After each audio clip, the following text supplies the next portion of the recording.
కంచె చేను మేస్తే రక్షణగా ఉండాల్సిన వారే భక్షకులుగా మారితే, అధికారంలో ఉండి అడ్డుకోవాల్సిన వారే అడ్డు అదుపు లేకుండా అక్రమాలకు పాల్పడితే, సర్కార్ ఆస్తులను నిలువునా దోచుకుంటే, అవును ఇదే ఇప్పుడు హైదరాబాద్ శివారులో ఉన్న భూదాన్ భూముల్లో జరిగింది.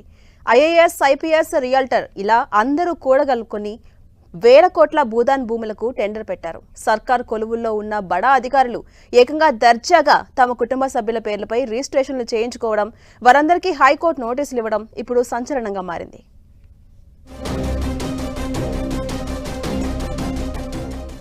అక్రమాలతో భూదాన్ భూములకు టెండర్. భూదాన్ భూదందాలో ఐఏఎస్, ఐపీఎస్లు,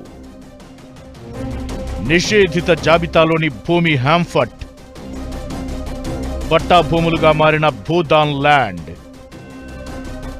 దుమారంగా మారుతున్న భూదాన్ ల్యాండ్ స్కామ్.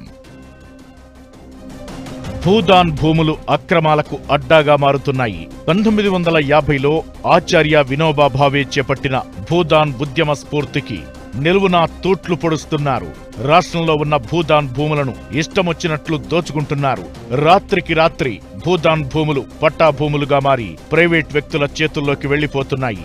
ఇలా ప్రైవేట్ వ్యక్తుల చేతుల్లోకి మారిన తరువాత అంతే స్పీడ్గా వెంచర్లు స్టార్ట్ అయి కోట్ల రూపాయల వ్యాపారానికి అడ్డాగా భూదాన్ భూములు మారుతున్నాయి. సరిగ్గా హైదరాబాద్ శివారులోని మహేశ్వరం మండలంలోని నాగారం భూదాన్ భూముల వ్యవహారం ఇప్పుడు రాష్ట్రంలో దుమారంగా మారింది. ఈ భూములు ఐఏఎస్, ఐపీఎస్ కుటుంబ సభ్యుల పేర్లపై ఉండటం రాష్ట్రంలో హాట్ టాపిక్ గా మారింది. మహేశ్వరం మండలంలో సర్వే నంబర్ 181, 182, 194, 195లో దాదాపు 200 ఎకరాల భూదాన్ అసైన్డ్ భూములున్నాయి. గత ప్రభుత్వం ధరణిని తీసుకొచ్చిన తరువాత ఈ భూముల రూపురేఖలను మార్చేశారు కొందరు అధికారులు. హైదరాబాద్ శ్రీశైలం హైవేపై ప్రస్తుతం భూముల ధరలు కోట్ల రూపాయలు పలుకుతుండటంతో ఆ ల్యాండ్స్ పై కన్నేసిన అక్రమార్కులు దానికి ధరణిని అడ్డుపెట్టుకున్నారు. భూదాన్, గైరాన్ అసైన్డ్ భూములుగా ప్రొహిబిటెడ్ లిస్టులో ఉన్న ఈ భూములను రాత్రికి రాత్రే మార్చేశారు. భూదాన్ భూములను ఈఐపీఎల్ కంపెనీకి కట్టబెట్టడం చకచకా జరిగిపోయింది. దీంతో సదరు కంపెనీ ఫామ్ హౌస్ వెంచర్లు వేసి వేల కోట్ల వ్యాపారానికి తెరదీసింది. ఇక ఈ వ్యవహారం కోర్టుకు చేరడంతో గతంలో మహేశ్వరం ఎంఆర్ఓ జ్యోతి, రిజిస్ట్రార్పై కేసులు నమోదయ్యాయి. పీఓబీ లిస్టులో ఉండే కోట్ల విలువైన సర్కార్ భూమిని ఎలా రియల్ ఎస్టేట్ సంస్థలకు కట్టబెడతారంటూ రంగారెడ్డి జిల్లా 17వ అదనపు మెట్రోపాలిటన్ కోర్టులో కేసు దాఖలైంది.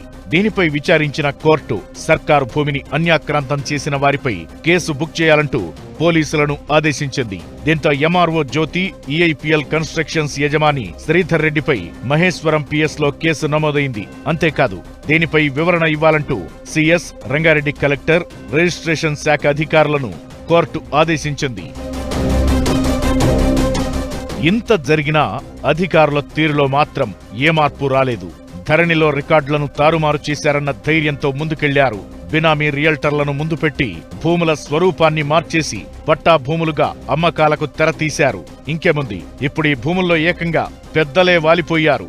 అది కూడా పరిపాలనలో అత్యంత కీలక స్థానాల్లో ఉన్న ఐఏఎస్, ఐపీఎస్ అధికారులు భూదాన్ భూములను ఎకరాల చొప్పున రిజిస్ట్రేషన్ చేసుకోవడం పెను సంచలనంగా మారింది. ఈ భూములకు రక్షణగా ఉంటూ అక్రమార్కులపై కొరడా జలిపించాల్సిన అధికారులే భూదాన్ భూములను యథేచ్ఛగా కాజేశారు. భూదాన్ భూములను ఎకరాల చొప్పున బాజాప్తా తమ కుటుంబ సభ్యుల పేర్ల మీద రిజిస్ట్రేషన్ చేయించుకున్నారు. వీటన్నింటికీ సూత్రధారి, పాత్రధారి అప్పటి రంగారెడ్డి జిల్లా కలెక్టర్ అమోయ్ కుమార్, అప్పటి ప్రభుత్వ ప్రధాన కార్యదర్శి సోమేష్ కుమార్, ప్రస్తుత CCLA chief commissioner Naveen Mittal ఈ మొత్తం వ్యవహారంలో చక్రం తిప్పారు. ఏకంగా భూదాన్ భూములను తమ కుటుంబ సభ్యుల పేర్ల మీద రిజిస్ట్రేషన్ చేసుకోవడం ఇప్పుడు రాష్ట్ర వ్యాప్తంగా దుమారం రేపుతోంది. ఈ ఇష్యూలో ఐఏఎస్, ఐపీఎస్లు ఉండటంతో తెలంగాణ హైకోర్టు సీరియస్ అయింది. ఏకంగా 39 మంది ఐఏఎస్, ఐపీఎస్లకు నోటీసులు జారీ చేయడం పాలనా వర్గాల్లో టెన్షన్ రేపుతోంది. హైకోర్టు నోటీసులు ఇచ్చిన వారిలో ప్రస్తుత DGP Jitender, intelligence chief Shivdhar Reddy, మాజీ డీజీపీలు రవిగుప్తా, మహేందర్ రెడ్డి, మహంతి, స్వాతి లక్రా, సౌమ్య మిశ్రా, వికాస్ రాజ్, సందీప్ కుమార్ సుల్తానియా, రాచకొండ కమిషనర్ తరుణ్ జోషి, తోట శ్రీనివాసరావు, రాహుల్ హెగ్డే, మాజీ ఇంటెలిజెన్స్ చీఫ్ ప్రభాకర్ రావు ఇలా ఏకంగా ఈ లిస్టులో 39 మంది ఐఏఎస్, ఐపీఎస్లు ఉన్నారు. వీరంతా తమ కుటుంబ సభ్యుల పేర్ల మీదే భూదాన్ భూములను రిజిస్ట్రేషన్ చేసుకున్నారని హైకోర్టు తేల్చింది. దీంతో వీరందరికీ హైకోర్టు నోటీసులు జారీ చేయడం ఇప్పుడు రాష్ట్రంలో చర్చనీయాంశంగా మారింది.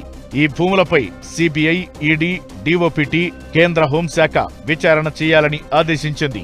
వేల కోట్ల విలువైన భూములకు సంబంధించిన ఈ కేసు తీవ్రతను గుర్తించిన హైకోర్టు పిటిషన్ ఉపసంహరణకు కూడా అవకాశమివ్వలేదు.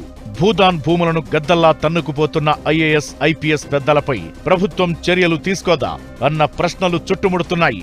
ఇదిలా ఉంటే ఐఏఎస్, ఐపీఎస్ల భూదందాపై హైకోర్టులో సింగిల్ బెంచ్ ఇచ్చిన తీర్పుపై అప్పీల్ వెళ్లారు 3 ఐపీఎస్లు. దీనిపై హైకోర్టు నుంచి ఎలాంటి తీర్పు రానుందనేది ఆసక్తిగా మారింది.